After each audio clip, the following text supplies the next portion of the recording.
Welcome to the Math Explainer. Hello student, welcome back to my channel. आज की video में हम solve करने जा रहे हैं क्वेश्चन नंबर 8 को। क्वेश्चन नंबर 8 में टोटली 6 क्वेश्चंस हैं। हम एक एक करके सारे क्वेश्चंस को सॉल्व करेंगे।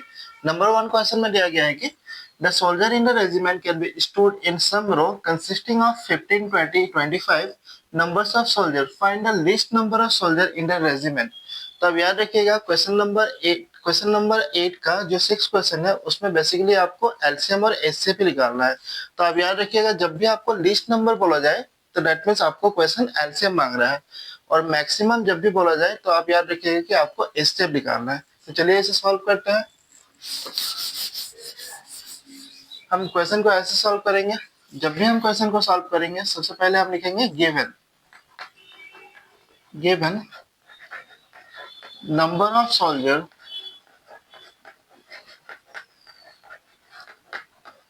इन the regiment. Number of soldier in the row लिखेंगे। हम एक एक रो में कितना करके सोल्जर था, तो हमारा था 15, 20 एंड 25। तो हमने सुंदर से इन्हें लिख लिया।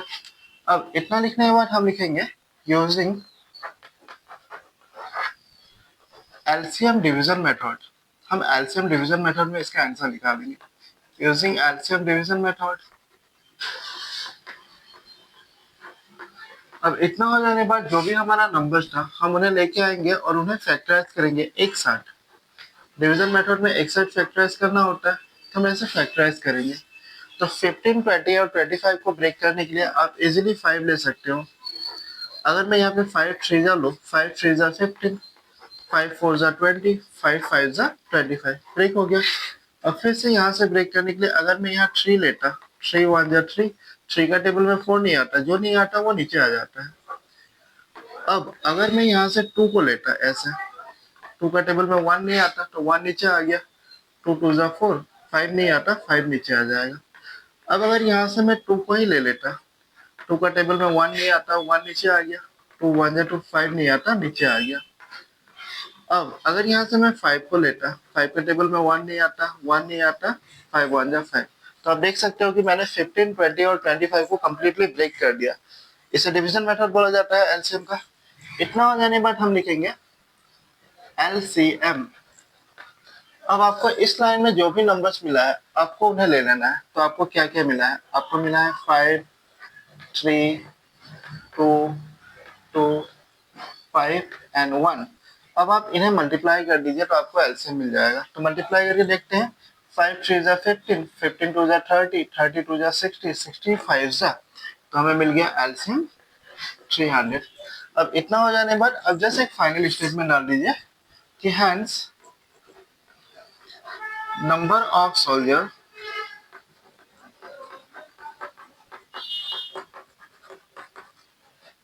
इन द रेजिमेंट इक्वल 300। मतलब जो रेजिमेंट था उसमें टोटल नंबर ऑफ सोल्जर कितना था, जो रेजिमेंट था उसमें टोटल नंबर ऑफ सोल्जर था कितना, 300। तो अब याद रखिएगा जब भी आपको लिस्ट नंबर बोला जाए तो आपको एलसीएम निकालना है, और जब भी आपको मैक्सिमम बोला जाए आपको एचसीएफ निकालना है। चलिए क्वेश्चन नंबर 2 को सॉल्व करते हैं। नंबर 2 क्वेश्चन में आपको दिया गया है कि a bell ring at every 18 second, another bell ring at every 60 second. If this bell rings simultaneously in a stand, then find the how many second the bell will ring simultaneously. मतलब आपको बोला जा रहा है कि आपके पास दो bells है, एक बेल 18 सेकंड के बाद में बजना शुरू होता है, दूसरे वाले बेल 60 सेकंड के बाद बजना शुरू होता है। ऐसा कितना सेकंड के बाद दोनों बेल एक साथ बजना शुरू होगा। तो चलिए इसे सॉल्व करते हैं। सेम है, आपको आप सेम मेथड में सॉल्व कर सकते हैं। अब जब भी सॉल्व कीजिएगा आप ऐसे लिखिएगा given time taken to ring the first bell. First bell को बजने के लिए टोटल टाइम लगता है 18 सेकेंड। क्लियरली क्वेश्चन में दिया गया है, हमने उससे लिख लिया। उसके बाद हम लिखेंगे time taken to ring the second bell, क्योंकि हमारे पास दो बेल था। सेकेंड बेल को बजने के लिए टाइम लगता है 60 सेकेंड। अब इतना होने के बाद फिर से हम लिखेंगे यूजिंग एलसीएम डिवीजन मेथड।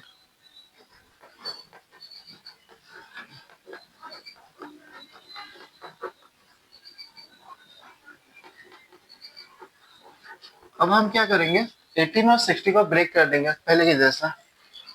तो अगर मैं 18 को और 60 को एक साथ ब्रेक करूं तो इन्हें ब्रेक करने के लिए मैं 3 को ले सकता हूँ। 3 6 जा 18, 3 20 जा। अब यहाँ से मैं 2 को ले सकता हूँ, 2 3 जा, 2 10 जा। अब यहाँ से फिर इन्हें ब्रेक करने के लिए अगर मैं यहाँ 3 लेता, 3 1 जा, और 10 नहीं आता इसलिए 10 नीचे आ गया। जो नहीं आता टेबल में वो नीचे आ जाता है इस प्रोसेस में। अब अगर आप यहाँ से 5 को लेते तो 1 नीचे आ जाता, 5 2 जा। और फिर से यहाँ से अगर मैं 2 लेता, 2 1 जा, 2 1 जा। तो आप देख सकते हो 18 और 60 कंप्लीटली ब्रेक हो गया। अब इतना ब्रेक होने के बाद हम क्या करेंगे, हम यहाँ पे लिखेंगे एलसीएम। तो जब हमने 18 और 60 का एलसीएम निकाला तो हमें इस रो में क्या मिला, हमें मिला 3 2 3 5 2। हम सारे नंबर्स को लेके मल्टीप्लाई कर देंगे तो 3 2 अगेन 3 5 एंड 2। अब इन्हें मल्टीप्लाई करके देखते हैं तो 3 2 जा 6, 6 3 जा 18, 18 5 जा 18 2 जा 36, 36 5 जा 180 होता है। तो दैट मीन्स इस क्वेश्चन का जो आंसर था वो 180 था। अब फाइनल स्टेटमेंट कैसे दोगे, तो फाइनल स्टेटमेंट में आप ऐसा लिख सकते हैं कि thus after 180 second, after 180 second the bell will ring, the bell will ring simultaneously, simultaneously। मतलब 180 सेकंड के बाद दोनों बेल एक साथ बजना शुरू हो जाएगा। क्वेश्चन नंबर 3 में दिया गया है कि दो रेडियो स्टेशन है, एक रेडियो स्टेशन असम संगीत को 2 दिन बाद बाद बजाना शुरू करता है और दूसरा वाला रेडियो स्टेशन असम संगीत को ही 3 दिन के बाद बजाना शुरू करता है। अब आपको क्वेश्चन पूछा जा रहा है कि दोनों रेडियो स्टेशन अगर 30 डेज के लिए म्यूजिक को प्ले करे तो वो कितना दिन सेम टाइम वो लोग म्यूजिक बजाएंगे। तो चलिए इसे सॉल्व करते हैं। बहुत इजी है, आपको जस्ट एचसीएफ निकालना है। अब सोल्यूशन में ऐसे लिख सकते हो कि गिवन, हम लिखेंगे first radio station, given first radio station place the song after after 2 days. हमने लिखा है कि पहला वाला जो रेडियो स्टेशन है वो असम संगीत को कितना दिन बाद बाद बजाना शुरू करता है, 2 दिन के बाद। तो ये था 2 दिन के बाद। अब हम यहाँ से ऐसा लिख सकते हैं therefore in a month it will play, हम एक महीना में ये कितना बार बजाएगा उसे निकालेंगे। इट विल प्लेस, तो आपको मालूम है कि एक महीना में 30 डेज होता है। अगर मैं 30 को 2 से डिवाइड कर दूं तो मुझे मालूम चल जाएगा कि जो पहला वाला रेडियो स्टेशन है वो महीना में कितना दिन असम संगीत को बजाएगा, 15 डेज बजाएगा। ऑब्वियसली ना, अगर वो 2 दिन के बाद बाद म्यूजिक को प्ले करना शुरू करता है तो 30 डेज में कितना दिन बजाएगा म्यूजिक को, 15 डेज। हमने पहला वाला निकाल दिया। फिर हम लिखेंगे second radio station, second radio station place the song. हमें क्वेश्चन में क्लियरली दिया गया था कि जो सेकंड रेडियो स्टेशन था वो सॉन्ग को बजाता है आफ्टर 3 डेज, मतलब 3 दिन के बाद बाद ये म्यूजिक को बजाता था। तो हम इसका भी इन ए मंथ अगर निकालते हैं, in a month it will play, in a month it will play. अब इससे भी हम क्या करेंगे, 30 को 3 से अगर मैं डिवाइड कर दूं तो 10 डेज मुझे मिलेगा। दैट मीन्स मुझे क्या समझ में आया, ये समझ में आया कि 2 दिन बाद बाद जो रेडियो स्टेशन से म्यूजिक बजाता था वो महीना में 15 दिन बजाएगा और 3 दिन बाद बाद जो रेडियो स्टेशन था वो महीना में 10 दिन म्यूजिक को बजाएगा। अब पूछा जा रहा है एक साथ कितना दिन ये लोग बजाएंगे, तो आप वीडियो को पॉज करके इतना दूर लिख लीजिए। इसके बाद का स्टेप में आपको सॉल्व लिखना है कि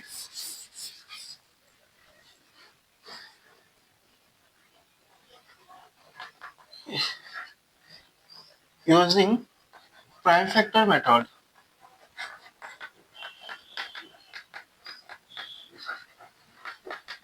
यूजिंग प्राइम फैक्टराइजेशन। इतना लिखने के बाद आप क्या कीजिए, आप 15 को और एक साइड में 10 को ब्रेक कर दीजिए ऐसे। तो अगर आप 15 को ब्रेक करते हो तो आप ले सकते हो 5 3 एंड 3 1 15 ब्रेक हो गया। 10 को ब्रेक करने के लिए फिर आप 5 लीजिए, 5 2 2 1। इतना होने के बाद यहाँ पे आप लिखिए, आपने जब 15 को ब्रेक किया आपको मिला 5 इंटू 3 इंटू 1। फिर आपने जब 10 को ब्रेक किया आपको मिल गया 5 इंटू 2 इंटू 1। हैंस आप एससेप निकाल लीजिए तो आपको मालूम चल जाएगा कि ये लोग मंथ में कितना दिन म्यूजिक को बजा रहे हैं। तो एससेप हम कैसे निकालते हैं, हम कॉमन चीज को लेते हैं। तो आप देख सकते हैं यहाँ पे 5 है, यहाँ पर भी 5 है, तो दोनों 5 में से एक 5 आ जाएगा। यहाँ पे 1 है, यहाँ पर भी 1 है, तो दोनों 1 में से एक 1 आ जाएगा। अब अगर मैं 5 को 1 से मल्टीप्लाई करूँ तो मुझे मिल गया एचसीएफ 5। अब फाइनल स्टेटमेंट यहाँ पे डाल दीजिए कि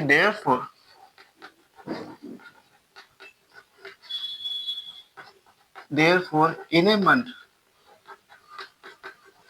5 times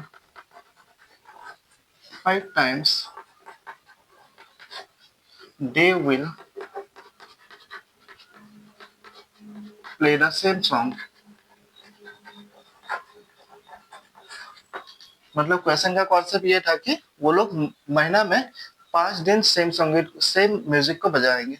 वो 4 क्वेश्चन में आपको दिया गया है कि an army contingent of 616 member is to march behind an army band of 32 member of parrots. The two groups are marched. What are the maximum numbers of column they will march? आपको ऐसा बोला जा रहा है तो आप देख सकते हो आपके पास दो नंबर्स है, एक है 616, दूसरा वाला है 32।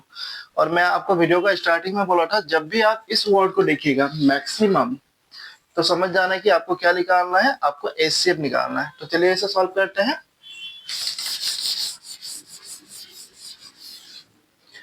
तो आप जब भी क्वेश्चन को सॉल्व कीजिएगा सबसे पहले आप ऐसा लिखिएगा कि given numbers of members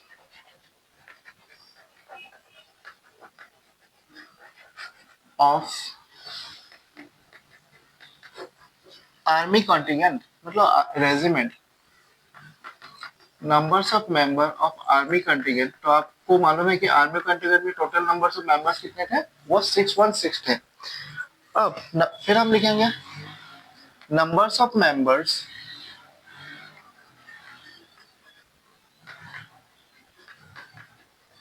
in the band. जो बैंड था उसमें टोटल नंबर्स ऑफ मेंबर्स कितना था, 32। इतना हो जाने के बाद अब लिखिएगा यूजिंग फैक्टराइजेशन मेथड। हम फैक्टराइजेशन मेथड में ऐसे निकालेंगे यूजिंग फैक्टराइजेशन मेथड। अब इतना हो जाने के बाद आप क्या कीजिए, एक साइड में 616 को ब्रेक कीजिए और दूसरी साइड में आप ब्रेक कीजिए 32 को। अगर मैं 616 को ब्रेक करूं तो मैं यूजिंग 2 कर सकता हूं। मैं यहाँ ले सकता हूँ 2 3 और 16 को डायरेक्ट अटेम्प्ट करने के लिए बीच में हमें 0 डालना होता है। 2 8 16। अब अगर मैं यहाँ 2 लेता हूँ 2 15 2 4 फिर अगर मैं 2 लेके ही ब्रेक करूँ 2 7 फिर से 14 बन गया 2 7 अब यहाँ से मैं 7 को ले सकता हूँ 7 11 फिर यहाँ से मैं ले सकता हूँ 11 1 तो 616 कम्प्लीटली ब्रेक हो गया। अब बचा 32। अगर मैं 32 को ब्रेक करता तो मैं लेता 2 16 फिर यहाँ पे मुझे लेना है 2 8 फिर हम ले सकते हैं 2 4 देन हम ले सकते हैं 2 2 देन हम लेंगे 2 1 तो हमने कम्प्लीटली 616 और 32 को ब्रेक कर दिया। अब वीडियो को पॉज करके इतना लिख लीजिए। इतना हो जाने के बाद मैं ऊपर का पोर्शन रब कर रहा हूँ। इतना हो जाने के बाद मैं क्या करूंगा, जब यहाँ पे हमें लिखना होगा 616। जब मैंने 616 को ब्रेक किया मुझे ओवरऑल क्या मिला, मुझे मिला 2 इंटू 2 इंटू 7 इंटू 11 इंटू 1। और जब मैंने 32 को ब्रेक किया तब मुझे मिला, अब देख सकते हो 2 5 टाइम 2 मिला था, 2 into 2 into 2 into 2 into 2 into 1। इतना हो गया। अब हम इनसे एचसीएफ निकालेंगे। तो आपको मालूम है एचसीएफ कैसे निकाला जाता है कि एचसीएफ निकालने के लिए आपको क्या करना है, सेम सेम से एक एक कॉमन लेना है। तो इस जगह पे 2 है, यहाँ पर भी 2 है, इन दोनों 2 में से एक 2 आ गया। फिर यहाँ पे 2 है, यहाँ पे 2 है, इन दोनों 2 में से और एक 2 आ गया, फिर यहाँ पर भी 2 है, यहाँ पर भी 2 है, तो इन दोनों 2 से और एक 2 आ गया, और कुछ सेम है क्या, लास्ट 1 बचा, 1 1 सेम है, 1 बाहर आ गया। अब इन्हें मल्टीप्लाई करते हैं, तो 2 2 जा 4, 4 2 जा 8, दैट मीन्स जो एचसीएफ था आपका वो कितना है, 8। अब आपको स्टेटमेंट डालना होगा, तो आप ऐसे लिखें कि देयरफॉर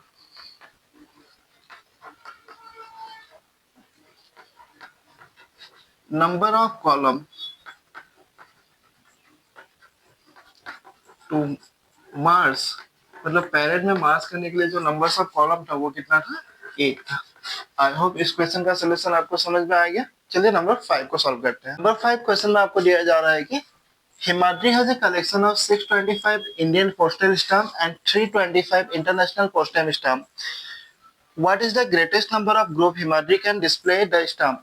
तो आप देख सकते हैं क्वेश्चन में एक वर्ड है, क्या है, ग्रेटेस्ट। तो आपको मैंने बताया था कि जब भी आपको हाईएस्ट, मैक्सिमम और ग्रेटेस्ट वर्ड मिले तो समझना आप क्या निकालना है, आपको एचसीएफ निकालना है। तो चलिए इसे सॉल्व करते हैं।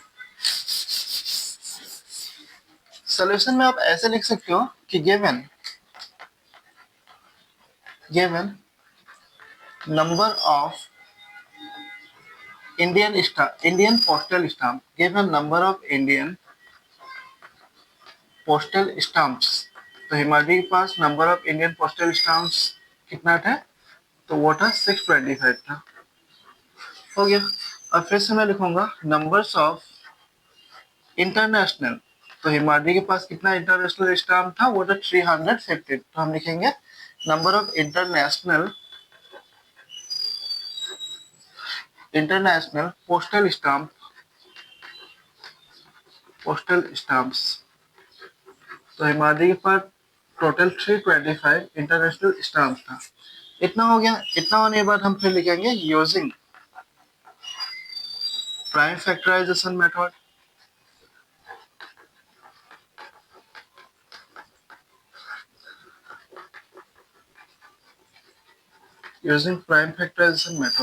हमने लिख लिया। अब हम क्या करेंगे, दोनों नंबर्स को बारीकी से ब्रेक करेंगे। तो एक साइड में मैं ब्रेक करने जा रहा हूँ 625 को, और दूसरी साइड में मैं ब्रेक करूंगा 325 को। तो दोनों का लास्ट डिजिट 5 है, मतलब मैं इन्हें 5 से ब्रेक कर सकता हूँ। तो 5 से इसे ब्रेक करने से मुझे मिल गया 125। आपको ये पूरा आता है, मैं ब्रेक कर रहा हूँ अभी।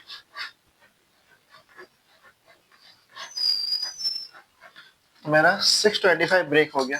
अब अगर मैं 325 को भी सेम वे में ब्रेक करूँ, तो 5 6 जा 5 5 जा, फिर 5 13 जा, इससे आगे नहीं जा सकता क्योंकि 13 एक प्राइम नंबर है।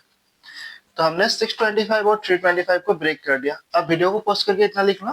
फिर ऊपर के सेक्शन में मैं लिख रहा हूँ, जब मैंने 625 को ब्रेक किया तो मुझे ओवरऑल फैक्टर्स क्या क्या मिला, मुझे 4 टाइम्स 5 मिला, 5 इंटू 5 इंटू 5 इंटू 5, और एक 1 मिला मुझे। अब जब मैं 325 को ब्रेक किया तो मुझे मिल गया 5 इंटू 5 इंटू 13 इंटू 1। अब हम इनका ऐसे निकाल लेंगे।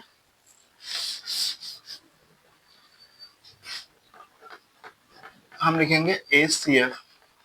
अब एचसीएफ के लिए हम कॉमन नंबर्स को लेंगे। तो आप देख सकते हो यहाँ पे 5 है, यहाँ पर भी 5 है, तो इन दोनों 5 से एक 5 बाहर आ गया। यहाँ पर 5 है, यहाँ पर भी 5 है, फिर दोनों 5 से ये 5 बाहर आ गया। और ऐसा कोई कॉमन नंबर, यहाँ पे 1 है, यहाँ पर 1 है, तो दो 1 में से 1 बाहर आ गया। अब इन्हें अगर हम मल्टीप्लाई करते हैं तो हमें मिल जाएगा 25। अब फाइनल स्टेटमेंट आप ऐसे लिखिए कि hence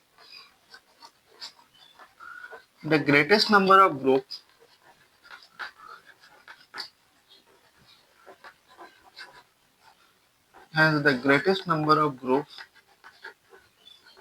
is 25।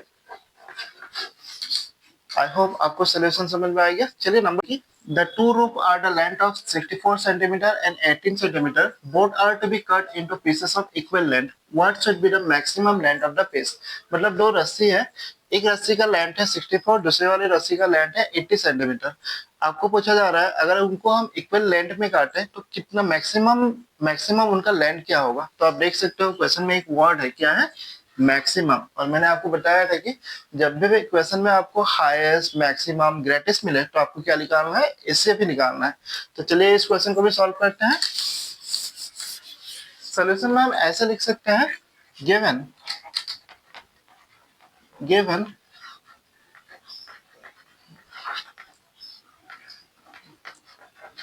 Length of first रूप, जो पहली वाली रस्सी है उसका जो लेंथ है वो है 64 सेंटीमीटर। फिर हम लिखेंगे length of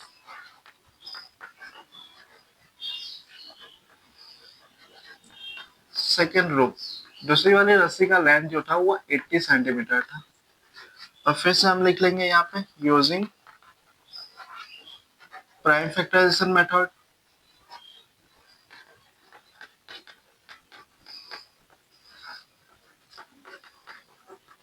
using prime factorization method. अब प्राइम फैक्टराइजेशन मेथड में दोनों को हम ब्रेक करेंगे, तो एक साइड में हम ब्रेक करने जा रहे हैं 64 को और दूसरी साइड में हम ब्रेक करेंगे 80 को। और 64 को ब्रेक करने के लिए मैं 2 लेता हूँ, 2 32 जा, फिर अगर मैं 2 ही लेता 2 16 जा, फिर अगर मैं 2 लेता 2 8 जा, फिर अगर 2 लेता 2 4 जा, फिर हम ले सकते थे 2 2 जा। ब्रेक हो गया।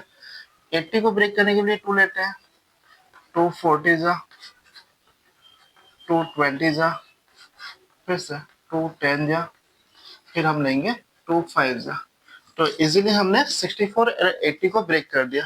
अब वीडियो को पॉज करके इतना सोल्यूशन लिख लीजिए। फिर ऊपर के सेक्शन में मैं लिख रहा हूँ, जब मैंने 64 को ब्रेक किया तो मुझे ओवरऑल क्या मिला, मुझे 2 6 टाइम मिला। तो हम लिखेंगे 2 into 2 into 2 into 2 into 2 into 2, हमने लिख दिया। अब 80 को ब्रेक करने पे हमें क्या मिला, हमें 2 मिला 4 time, 2 into 2 into 2 into 2 into और लास्ट में 1, एक बार हमें क्या मिल गया, 5 मिल गया। अब इनका हम ऐसे निकाल लेते हैं तो हमें आंसर मिल जाएगा। अब इतना होने के बाद हम यहाँ पे लिखेंगे ACF।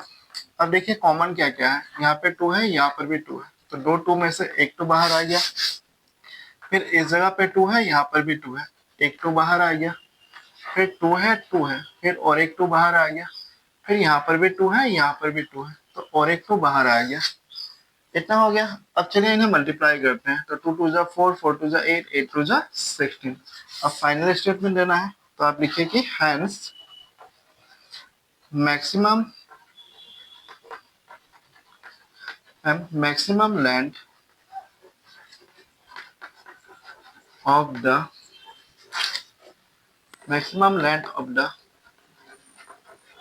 pieces of the rope is 16। सारा क्वेश्चन सॉल्व हो गया। So thank you for watching the video. I hope आपको वीडियो अच्छा लगा। नेक्स्ट क्वेश्चन के लिए आप मेरा नेक्स्ट वीडियो देखिए। थैंक